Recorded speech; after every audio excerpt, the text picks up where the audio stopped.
WELSTech is live and on the air. My name is Martin Spriggs, and this is episode 416 for Tuesday, October 27th, 2015.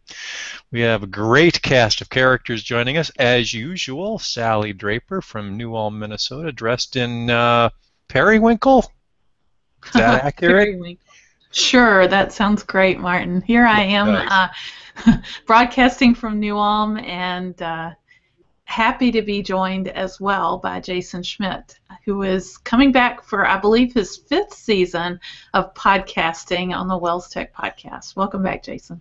Hey, thanks. Has it really been that long? Oh, man, time has just flown by. I would have you know, Martin, I am also wearing periwinkle, otherwise known as blue. So, you know, you must not have Close enough for a guy. Close enough for a guy. Right? Yeah, exactly. Well, we renewed you for another season. That's a lot longer than some shows on TV right now. So you should feel very honored. But we are actually very honored to have you on for another season. I'm excited to be a part of it. Good. So as we do when we have Gail or Jason on, we talk about educational technology, and we're going to try and do that again. Lots of different topics that we could have talked about, but one that I think is probably near and dear to every teacher's heart is classroom management, how to create an environment that is suitable for learning, for educating to go on. And lo and behold, there are some technologies that help do that, which is really good use of technology. And Jason, you there in the Bennington Public School District, I'm assuming that this is a big deal for you and your teachers there as well, right? Yeah, you know, and with any teacher, you know, that whole idea of classroom management, you know, you need to make sure that your kids are on task and that you're doing the things that you need to be able to do. And without a really good, solid management plan in place, any teacher will be able to tell you, you know, it's really, you're really quick to lose control when things aren't set up the way that you need them to. And you know, when we're kind of talking about, you know, this topic, and as I was thinking about it, and we were going through our planning and things like that, you know, really there are a couple of different ways that we approach this topic. So, you know, it's only an hour-long show, so you know, we'll do as much as we can. Where do you start? Yeah, where do you start exactly? So, I would think that. As you're talking and as I'm thinking about when I was in school, it seemed, and this could have just been my perspective sitting behind the desk rather than in front of the classroom, it seemed like there was a lot more control, easier to control, you know, 30 years ago, 40 years ago, 50 years ago than it is today. And I'm thinking that part of the challenge here is there's a lot more distractions, especially in one-to-one classrooms. You have that dimension, that component of a screen, something else other than a textbook, you know, sitting there that has the ability to be a challenge for classroom management. Yeah, you know, that whole concept of attention, and we talk a lot about that too when I'm working with teachers in my district. You know, how do you manage your students' attention? You know, if they've got this device in their pocket, you know, and how often do we see it? You know, I spent the entire day in meetings, and you know, I just kind of look around the room every once in a while when you're with a bunch of adults and see how often they don't just kind of, you know, do one of these things and, you know, they're kind of and then, you know, kind of go back to, I mean, you know, we have trouble with that even as adults. What was that? What was that you were saying, Jason? I'm sorry. Yeah. Oh, you weren't paying attention? Yeah, you got a text. You got a text, and yeah. So I mean, you know, this is something that's a challenge even for adults. So you know, when you put these devices in kids' hands and everything goes off all the time, you know, so how do you manage those kinds of distractions? And you know, it's really, you know, ultimately what I tell my teachers anyways is that ultimately this is a classroom management issue as well. You know, whether you have technology in there or not, you know. It's when I was a kid, it was you know, it was you know, staring off into space and thinking about, I don't know, I think about sunshine and rainbows and lollipops, right? It's raining in Omaha, but the sun's shining somewhere. So, it's got to be out there somehow. And we're so connected, and we're so we have that generally that fear of distracting, missing out. right?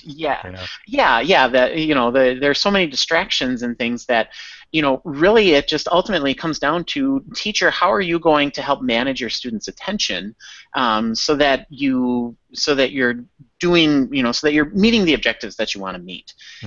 And that becomes a real challenge. And just like with regular classroom management, every teacher has a different level of tolerance and a different level of things that they're comfortable with. And we really just need to kind of explore that and figure that part of things out, before going too crazy with any of these other things that we're going to be talking about in a little bit. Yeah. So basically, Jason, I think as we explored this a little bit in our pre-show planning, there was a big distinction between managing students who have devices available to them using a software solution, something to monitor and take control of their computers or devices however you may need to, versus managing without or in addition to the software, just with physical behavior type management. So maybe that's a good place to start, is what if you don't have a software solution? How do you manage the kids in your classroom who have these devices available to them now? Sure. Yeah. The biggest piece of advice that I give to my teachers, and really anybody who asks me about, they come with me with classroom management challenges, and how do you do this thing, or how do you keep kids on task and everything. I say, the first thing that I always tell them about is these great new apps. They're not really new. They've been out for about a year or longer. I haven't quite figured it out. But I call them 2 eyes and 2 feet. And this actually goes back to a blog post by a technology coordinator in Texas. And the basic premise behind these is kind of tongue in cheek. Where the best way really to manage students' behavior with devices is to be present in the classroom and actually walk around and look at what they're doing, and set your classroom up in such a way that makes it easier for you to do. So a big piece of advice that I give to my teachers is I say, we're bring your own device, and we know that 95% of our students have their own personal, they bring in a cell phone or something like that in the secondary. I just tell them, have the kids put their phones on their desk and the screen's down, and then you can see when they pick it up to look at it. I mean, it's not that hard if you don't let, and that these kids have these things. So put them on the desk, and then when they go off. Or if you've got kids with laptops, stand at the back of the classroom, or rearrange your classroom so that everybody, they're arranged around the outside, and you teach from the middle, and then you can see things like that. So you can do a few things just to make sure that so you make sure that your kids know that you're watching, and then also that you're actually watching your kids, so you can see what they're doing and be able to address things as they come up like that. So this isn't the hang out at your desk and hope that they behave themselves kind of modality. You got to get up and move a little. And in my experience, Sally, that didn't even work when kids didn't have devices. So Sure. And here again, a lot of classroom management and something that I've noticed anyways is when you add a technology component, it really just amplifies the characteristics of any teacher. So if you have a teacher that has good classroom management, and you give that teacher a whole bunch, a classroom set of iPads, they're still going to be a good classroom manager. They're still going to be able to, because they just kind of do those things automatically. And if they're really a poor classroom manager, then you'll also see the opposite effect, and kind of that how those devices just amplify what the teacher is like is really kind of interesting to see sometime. So describe maybe, or maybe we can talk a little bit about just the process of a lot of our schools have Chromebooks, and a lot of them keep them, in a rack someplace, and then they don't always have the Chromebooks in front of them. Maybe some tips or approaches that teachers could take about how that whole process works, getting them out, putting them away, what kind of rules of the road might be helpful, and keeping kind of you know, the distraction or the kind of whole process of just getting the technology up and open and ready as little as possible so that you can get on with teaching. Sure. In a classroom situation where they're stored in the classroom, or even on a cart or something like that, where it's a shared resource, one of the things that we have found is really helpful is to number the devices. Just put a little sticker on them or something like that. Some way for them to be identified as the same one each time, and then have the kids use that same one each time. So then you have a little bit of accountability as far as number one, they're not spending so much time figuring out, oh, I want this one because that's got the, that one's got the pink sticker on it because I really like pink stickers today, and you don't, so you just grab your number, okay, you go and you move back to your spot and help them get the things handed out pretty quickly. But then also if there's ever any damage or anything like that, sure. you have a kind of not really a paper trail, but okay, this student has been using it, so I know what questions to ask if I need to get something fixed. But and there again, it's just you would do the same thing with microscopes, or what's your procedure? What are your procedures for sharpening your pencil, or using the bathroom, or going to get a drink, or any of those kinds of things. If you have those solid routines and once again, just good classroom management.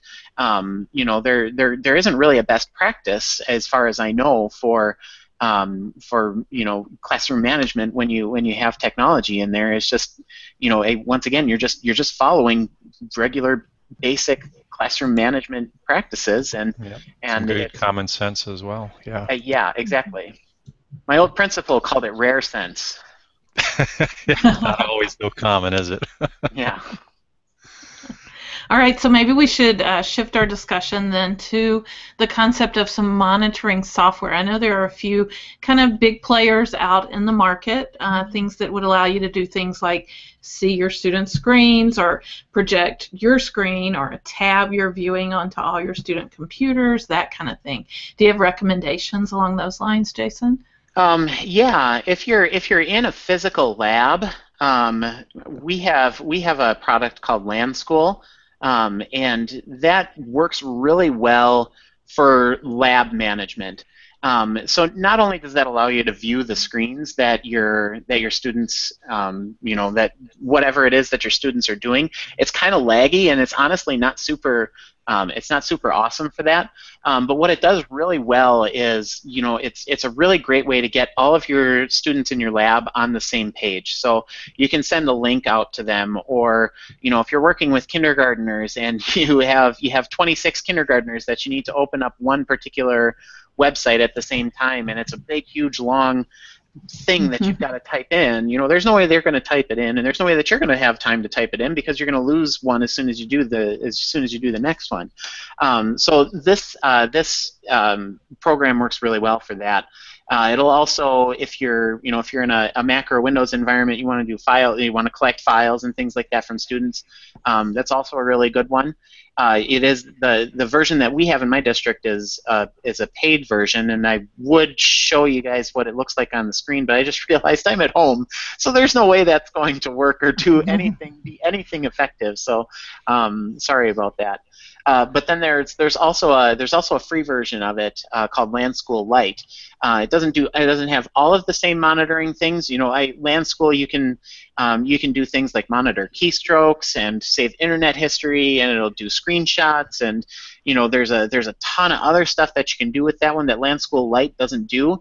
But for a lab management setting, Land School Lite is really great for those. I call them those thick clients, right? If you're running Windows or Mac, in a computer lab, that works really well. Then there are a couple other products that are out there, particularly for Chromebooks. The one that I have the most knowledge about is a product called GoGuardian. It does a bunch of different things. You can use it instructionally. It'll take screenshots. It'll show teachers what's going on each student's screens. You can do things like monitor time on task. You can take a look at different metrics for attention and things that they're doing, and if you want them to go to a particular place at a particular time while you've got them, you can lock them into kind of where that is, and where you want them to be, and then it'll also do a few things where, like if you have asset recovery or things like that. So if something gets stolen, you can do some really neat things. Have it snap a picture of the person who turned it on and tried to log in, and give you the physical location and all those kinds of things. Do some asset recovery with it too. So. One thing I've noticed about these kind of tools, and the next one that you're going to mention, I think, does the same thing, is even if the kids take the equipment home, it still does provide some of that monitoring. I noticed that looking at GoGuardian a little bit, it works at school or at home, as long as it probably works with the Google ID and the login, so that you've got some kind of control over the experience in both places, which is important. Yeah, and particularly with the GoGuardian, I'm not 100% sure about Hapara, because, like I said, I don't have any experience with it. But with GoGuardian, that's one of those tools that would allow you to, if you have certain restrictions on things that they can access with your internet access while they're on campus, right? That allows you to do off-campus filtering too. Which, for depending on the population that you're serving and the people that you're working with, that may or may not be something that's important to you. But GoGuardian is another solution for that. Yeah, and I'm sure parents would appreciate some of that as well. The ability to know that the kids are coming home, and that there doesn't have to be 24/7, 365 oversight over the experience. So. Good. And the other one you were going to mention was Hapara, which I don't have a lot of experience with either. My wife does, and that's what we're using at Peace. And you started using it this year, and they have, and this is, I don't know if there's a free version. I know they're paying a little bit for this, but they have been very impressed with it so far. There's a couple of different modules that you can buy that'll do different things, from assignment management all the way to what the kids are doing with their devices or machines as well. And I know they're using with Chromebooks. I don't know if it works on other platforms or not, but. Yeah, and I would guess I'm pretty confident that most of these pricings are per device or per license. So I've heard of schools just adding it on if they're providing the Chromebooks, or if they have a technology fee or whatever. Maybe it's $2 per student for the licensing or something like that. They add it into their fee structure just to cover the cost of the licensing. And I do know that with GoGuardian, anyways, I don't know if Hapara does it too, but GoGuardian has a really great referral program. So if you say, hey, this person's a GoGuardian customer, and they gave me your contact information, they do some work with discounted pricing. If you get a referral from somebody who's used it, and I think they do. I don't know if there's, Martin, you might be able to speak to this more than I would, but is there some sort of Wells pricing through Troxel or any of those companies? Not that I'm aware of, although that sounds like a great thing to research with the number of our schools, trying to deal with the same issue. So I think I'll put that on my Shop Wells to-do list and figure out what kind of things we can do. We were just talking about how bored you were, so that's good. Yeah. Just for what it's worth, we probably could plug WELS Google Schools, a Google Plus community where different folks using Google products are sharing information. And there was recently a discussion about pricing and referral links for GoGuardian. So if you're interested in that in particular and you aren't part of WELS Google Schools yet, I happen to know the administrator, and he'll let you in if you just ask. We'll include a link in the show notes, right, Jason? Yeah, it's where all the cool kids are. So, you know.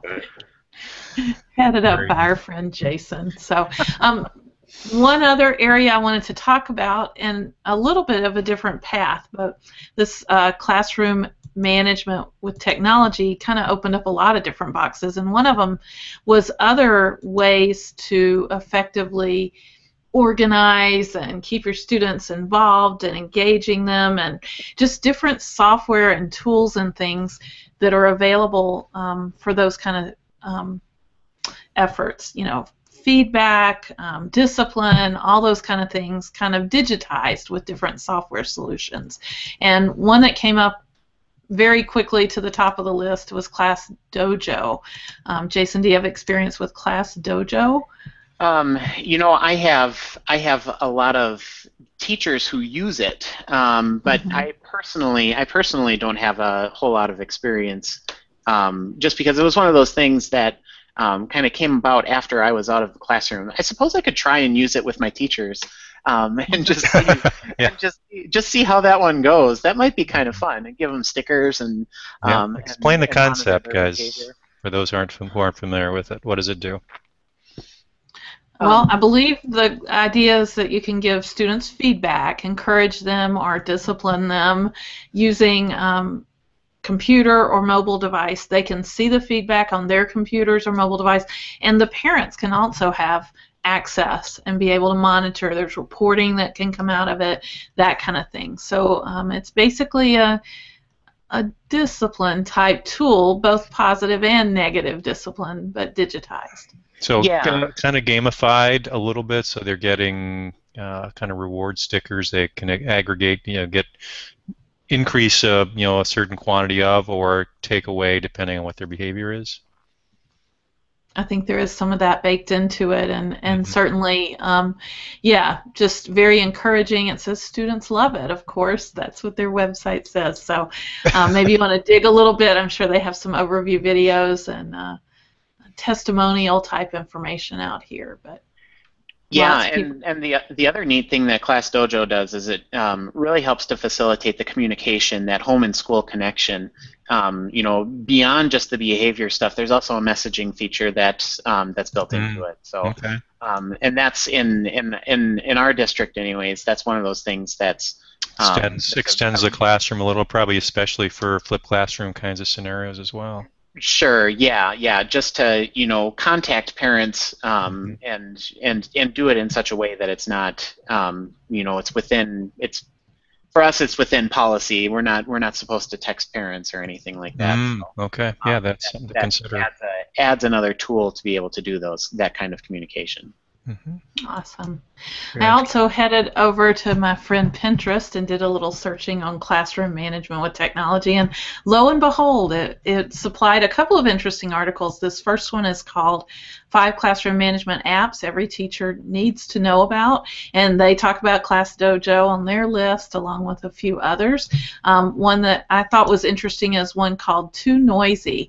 It's a $2.99 app, and it's basically a noise meter for your classroom. They have photos out on their website of it up on smart boards and things. So the noise level is always kind of up in front of the kids. Maybe it's independent work time, and you can just turn this on your board up front, and they can tell if they're getting too noisy. I saw, I don't know if I can find one, but a picture that, the little guy's holding his ears because things are turning up. He's frowning and not real happy. So I thought that was a neat thing, a noise meter for your classroom. One other one I wanted to mention real quick, again from Pinterest searching, I found this article, Awesome Apps for Classroom Management, where they walk through different apps, and one that I thought was interesting, and I think we've talked about this one on the podcast before, Martin, was Remind at remind.com, which is basically a texting app, if I'm not mistaken. Yep. So you can use it in your classroom. It's geared toward teachers and being able to have text messaging out to groups without having to individually send messages and things. So just a couple of things that I picked off those 2 articles, but if you're interested, check them out. They have lots more great links to share there. Very nice. Good discussion, and I think a topic that will resonate with not just educators, people in the classrooms, but most of our pastors find themselves in teaching situations with catechism class and other kinds of settings. So this is kind of a universal topic that you want to, obviously you want to master this, and that the tools that are there should be in your tool belt if they make sense for your particular situation. So just kind of goes along with the whole teaching thing where you want to create that environment. So good stuff. Jason, really appreciate you sharing your experience here. It's good. Yeah, of course. All right, shall we move along to our news in tech section? We shall, and we were reading recently about a new product from YouTube. Interestingly, I guess they're maybe getting into a little bit more of a competitive effort with Netflix type content. They're offering now a $10 a month subscription service, and that's going to give you an ad-free YouTube experience as YouTube well as experience, yeah. Some premium content that they're creating just for the subscribed users. So just another communication/entertainment type channel that you have the option to subscribe to now. I can see things becoming very, very segmented as we pick and choose what our particular niche interests are, and perhaps YouTube's going to have the content that's worth subscribing to as well as the ad-free experience. Yeah, I think that's going to be a stretch for them. I'm not sure what their play is there. I'm not that been that impressed with kind of the YouTube stars that are out there, and I think that's where they're starting with PewDiePie and those kinds of things. Maybe I'm just too old, but the whole ad-free thing. You're not a 14-year-old girl. That I'm not, and maybe that's good. But I think I don't know about you guys, but I've really kind of grown a little bit weary with all the ads that are on YouTube these days. Pre-roll, middle, end. I mean, they're all over, and some of them you can't stop. Sometimes you can skip them after 5 seconds. Others you got to endure the 30 seconds, the 60 seconds, or whatever. So I think this is an effort to do that. $10 a month sounds a little steep, although what you do get, and they call it YouTube Red, you also get the music subscription service as well. So you get Google Play, which is a competitor to Apple Music and Spotify and all those. So it's kind of a package deal. So if you're actually a Google Play subscriber, a Google Music subscriber, you will also get ad-free YouTube for your subscription. So in that sense, it's kind of nice because that's kind of the going price if you do that subscription music service, and you're going to get ad-free YouTube, which may make sense even for teachers too. If you play YouTube videos in the classroom to kind of get around those ads, might be worth the $10 a month. Yep. It's kind of funny. Regarding the advertisements, when we were young, we quoted advertisements. We all knew them, and we probably still, the three of us could probably sing some jingles from our past or whatever. Mm-hmm. My kids are that way about YouTube advertising. That's how much they watch, and they totally know the ads that are part of YouTube. So, yeah. Their frame of reference. And back when we were kids, I sound like an older man now, but it seemed like you didn't have near as many commercials as you do nowadays either. So it was, you could count on maybe 30 seconds and then you're back to your cartoons or whatever, but not the case now. So we'll see how it goes. Kudos for trying this out. There may be ministry application here if possible, but good stuff. Let's move on to WELS now. What's new in WELS? This is actually WELSTech now, because we wanted to take a moment and remind our listeners of the WELSTech Photo Challenge. And just a few days left. Lots of new photos out there for October. Our challenge for October is Fall and Reformation. And if I can navigate my mind map, I just wanted to briefly do a shout out to our October contributors so far. We have Paul Stratman, Emil Burgess, Sally Hines, Cindy Krieger, Naomi Green, Christine Wolf, Bob Bullens, and Anona Boyd. And they've put together some gorgeous fall imagery for us. But we've got room for more, folks. Just 3 months in, we already have 241 images in our royalty-free image library, and we'd love to grow it. So it's still time to get in on that. There's fabulous prizes to be a part of, as we'll do drawings next summer at the end of our year-long challenge.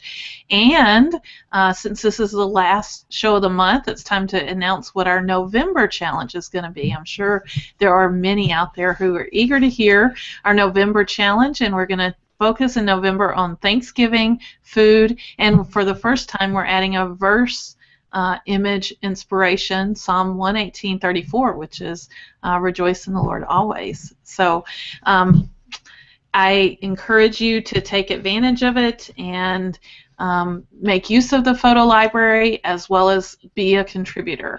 And all it takes is navigating over to welstech.wels.net/photo challenge, and details about our prizes and things is there, as well as the actual form where you can upload your images and supply your information.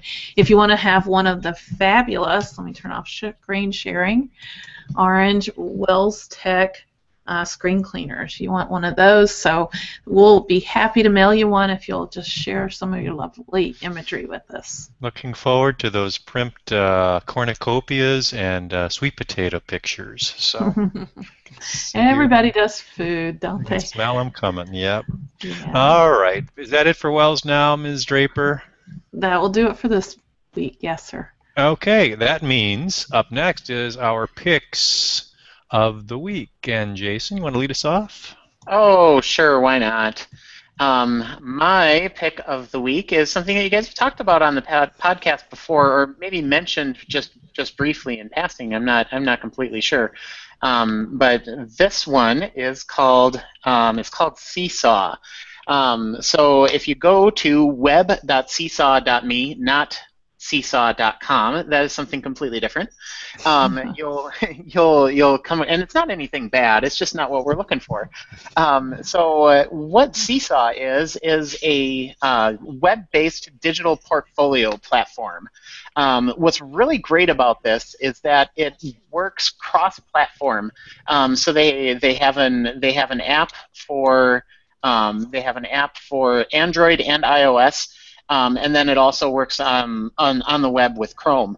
And what this does is it allows your students to collect artifacts, and then they get sent to the teacher. The teacher goes through and approves things, and then they go into the students' portfolios. So that allows teachers then to kind of share with parents. Once again, that whole communication aspect of sharing with parents what their students are doing and the things that are going on in the classroom. Really some great things going on with this Seesaw app.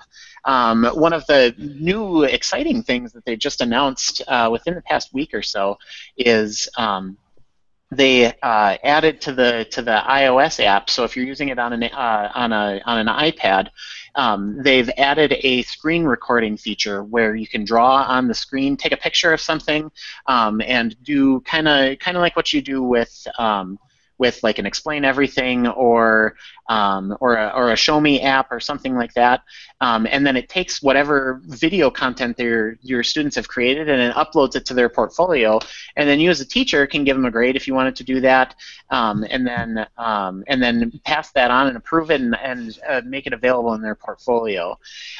So one of the things that I always get asked when we talk about something like this is, what's the cost on it? And the cost for this particular app is actually, it doesn't cost anything. When you can use it for free as a teacher, you can set up as many classrooms as you want. You can have as many students as you want. There's no limit to that.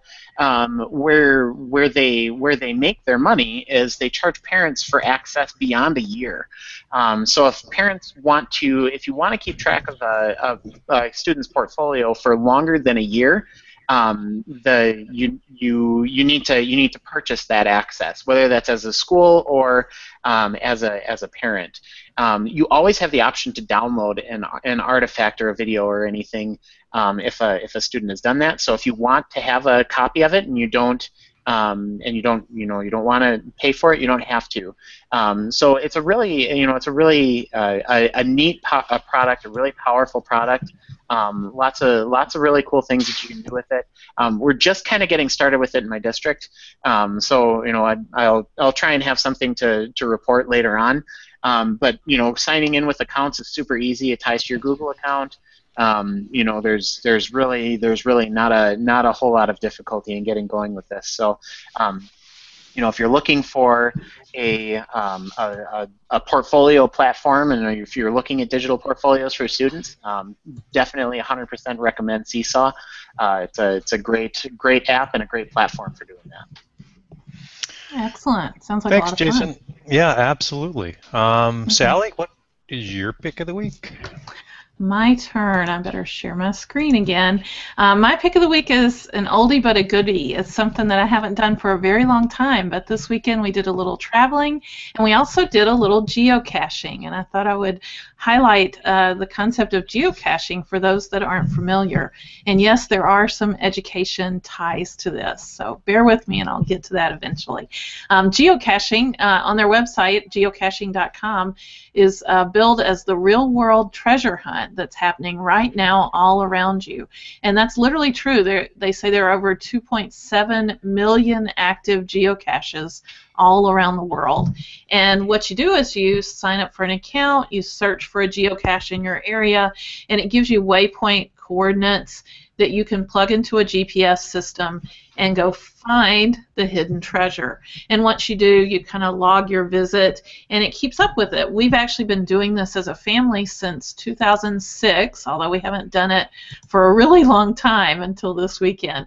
But since 2006, we've actually found 223 geocaches in probably about 16 or 17 different states. It just turned out that this past weekend we visited North Dakota, and we had never been there. So I was reminded of geocaching, said we should actually find a geocache since it's a brand new state for us. And we did. We found the Hickory Dickory Dock geocache on the campus of the University of North Dakota. We even posted a photo. And so we're official out on geocaching.com. There's a picture of our family at the clock where we found the geocache. Not really giving away any secrets of where it was hidden, but just, hey, we were here and we took our picture while we were at it. The cool thing about it is back in the day, we actually used a physical GPS. Now you can use your smartphone to do it because your smartphone excuse me, typically has that built-in GPS on the phone. So they have a free app, and then they have a pay-for app that's about $10 that you can get for iOS or Google Play. They have the Windows Phone version of the free app at this point, no Windows version of the pay-for app. But basically, with the app installed on my phone, I can just say, tell me where the geocaches are near my location. And it'll determine where I am, and it'll show me a map with geocaches on it. And so I was able to identify one on the campus, University of North Dakota, that we were visiting, and we went and found it. And it was pretty much just that easy. It'll kind of guide you to the general direction, and then you just got to be a good detective. And some of them are easy to find, and some of them are really hard to find. But it's kind of like a game, and it's a lot of fun. On their website, they have a Learn tab, and under that you'll find links to Geocaching 101, where they teach you all about geocaching, all the nuances. Lots of videos there for you to watch and learn about it. They also have a link and a whole area dedicated to geocaching and education. So this is the part that ties in with our education-focused show. So you can introduce students to the game. You can watch some screencasts and learn more about how to make those ties to education. I think they may even have some guidelines for creating geocaching events. So maybe we actually did this once for a church picnic. We went and found geocaches in the area just for a church event. So lots of different flavors that might be good for your school or ministry efforts. It's a lot of fun. And then just one more link I'll include in the show notes to a podcast. It's called Podcaster, and they've been around longer than us, Martin. I think they've been podcasting since about 2005, and so Wow. pretty long history here. And they teach you all about it. They interview geocachers. They have a really fun show. It's very family friendly. The couple that does it, they're out in California, Sunny and Sandy, and their son Sean. They travel all over to big geocaching events and meet people, and I follow them on Facebook too, and they're just always very good advocates for the game, and lots of fun nuances that you can include in it. So great way to get off the couch and get out there and find some really neat locations. We've seen a lot of places we would have never visited without the fact that there were geocaches there, and I just highly recommend it. It's a fun little sport to be involved in. So. Very cool. Geocaching really was popular, like you say, about 6, 7, 8 years ago. But maybe it's just as popular now. We just don't see it. It's kind of a given. But it's probably more fun than ever because of the advent of smartphones, where you're not just dealing with web pages that you're printing off in your little cryptic GPS. You've got a more interactive experience right on your smartphone, and lots of different apps out there now. So if you haven't done it in a while, it's probably worth a second look, especially for classroom activities. Definitely. Fun stuff. All right, my pick of the week. Seems like this time of year is new phone launch. Everything's coming out pretty quickly, and a lot of different apps coming out now. So let me just quickly share my screen. And a phone that came out last year is actually my pick, the Nexus 6, made by Motorola. It is available. The price has been reduced, so the price right now is $350. It started out as a $650 phone last year when it was released. So in the space of a year, it's dropped to $350 because of the release of some of these new phones that are out. So there's now a Nexus 6P that was just launched. So this is last year's model. But if you are interested in some of these larger format phones, this is actually a very big one. So you'd have to kind of be up for a 6-inch screen on a phone, which this one is. You can get it at a pretty sweet price at this point. A lot of the premium phones right now are twice that. So if you're talking about the like the iPhone, for instance, if you're looking at the larger model, you are in the $800 range. So something less than half of that price is actually a very good deal if you're interested in these kinds of phones. It's a very powerful phone, beautiful screen, great speakers, pretty good battery life, pretty good camera. I mean, it's actually a very good value if you want to move into that kind of larger screen. So don't always look at the latest and greatest, but maybe look at last year's model as an example, and it may meet your needs as well. So, Nexus 6 from Motorola.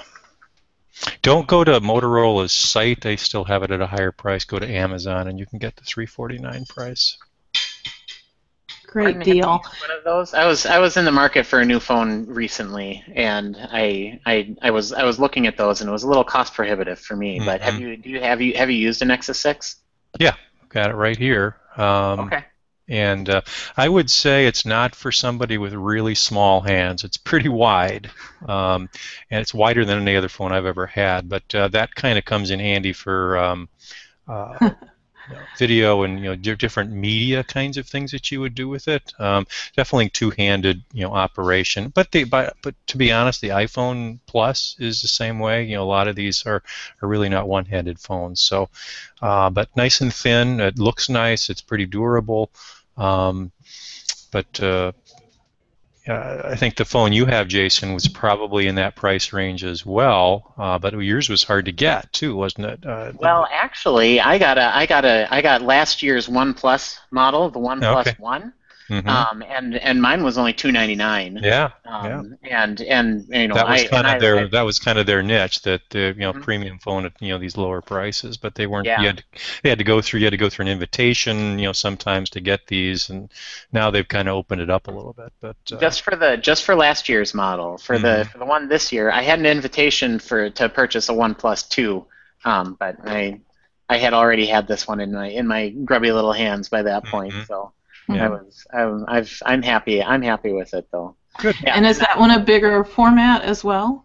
This one's a 5 point, what is it? I think 5.2, 5.5. So I can, I've got man hands, so I can use it one-handed, most of the time. But again, just like anybody else, even my wife, she's got a little Motorola phone, but she'll do her one finger texting kind of a thing, and it's one hand, it's two-handed operation pretty much anywhere. Yeah, so, I've always been a big fan of Motorola phones. I think they just feel nice, and they're pretty durable, and even just the software that's on them is kind of nice as well. A little bit more than just kind of the average phone. With you can talk. You don't have to turn it on to do voice activation, and it's got some nice driving features and those kinds of things. So lots of opportunities, and the prices are getting better. So if you're looking to kind of upgrade from that freebie you got or whatever, and you want to go with the bigger screen size, this might not be a bad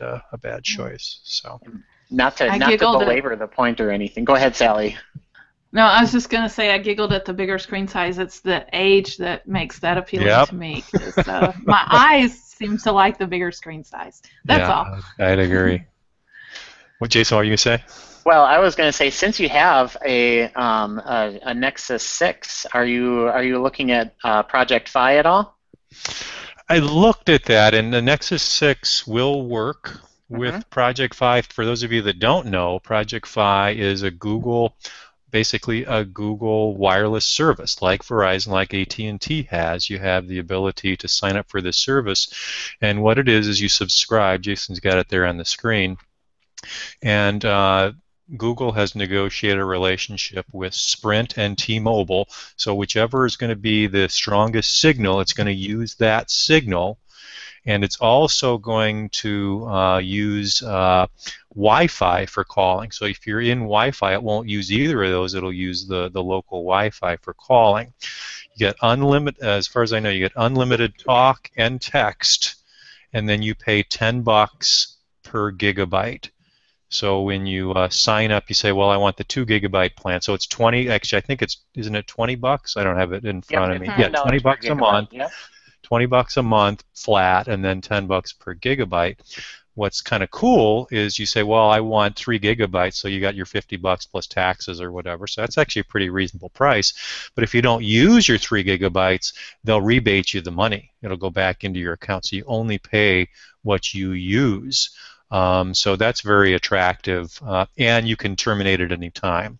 But there's only a few phones that'll work with it.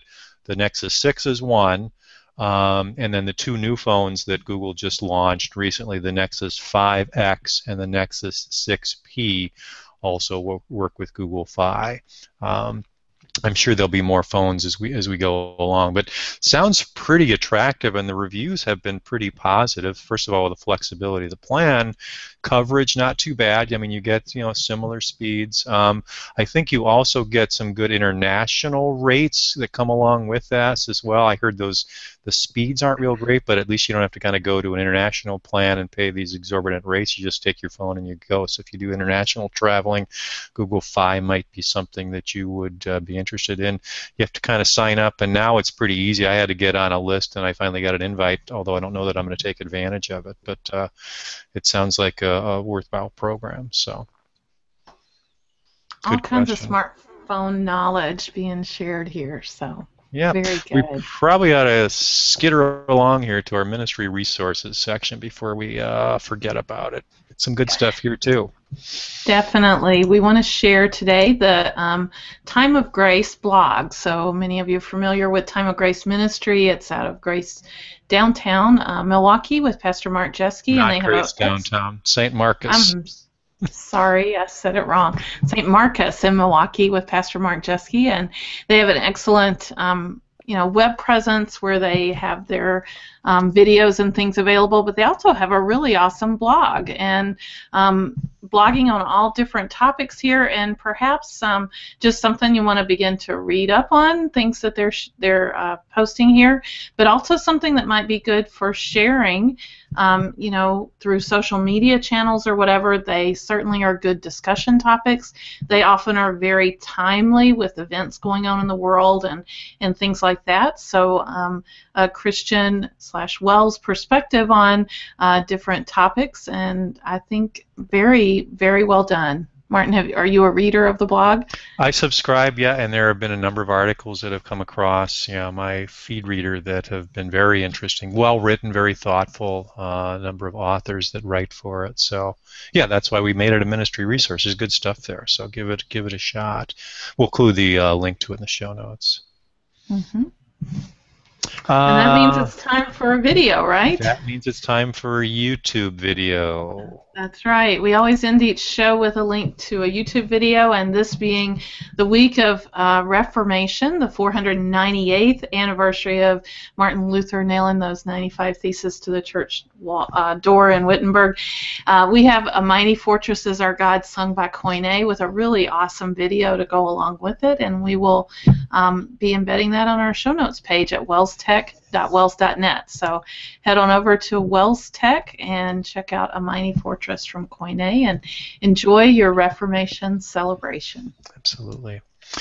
Next week, I'll be sharing some things that I'm going to share with the good teachers of Wisconsin at the Wisconsin Lutheran State Teachers Conference. I'm doing, being a copycat a little bit. Jason did this for our WELSTech conference, flipped classroom technology. So I'm not focusing on kind of the the process or the methodology of a flipped classroom, but simply what kind of cool gear or software or sites you can use to flip a classroom, and there's all kinds of cool stuff. In fact, just to whet your appetite, I'm at a really cool pick of the week next week that really is a nice tool to use in a flipped classroom environment. So tune in next week for that little reveal. But building the technology behind flipped learning or flipped classroom is what we will be talking about next week. So not just for schools. I think there's flipped classroom opportunities in all kinds of scenarios, including catechism, confirmation class, even Bible information class, those kinds of things. So that's what we're going to talk about next week. And blessings on your time with those good teachers. I'm sure they'll appreciate your efforts. Looking forward to it. Always do. It's always a good time. I need to thank Jason, as usual. You brought your A game and the sunshine, as usual, Jason. Thank you for your time, and we look forward to the time where we can welcome you back again. Sally, thank you for all you do, and blessings to all you listeners and viewers. We hope you will tune in next week. Blessings on your work in His service. Bye-bye. Bye.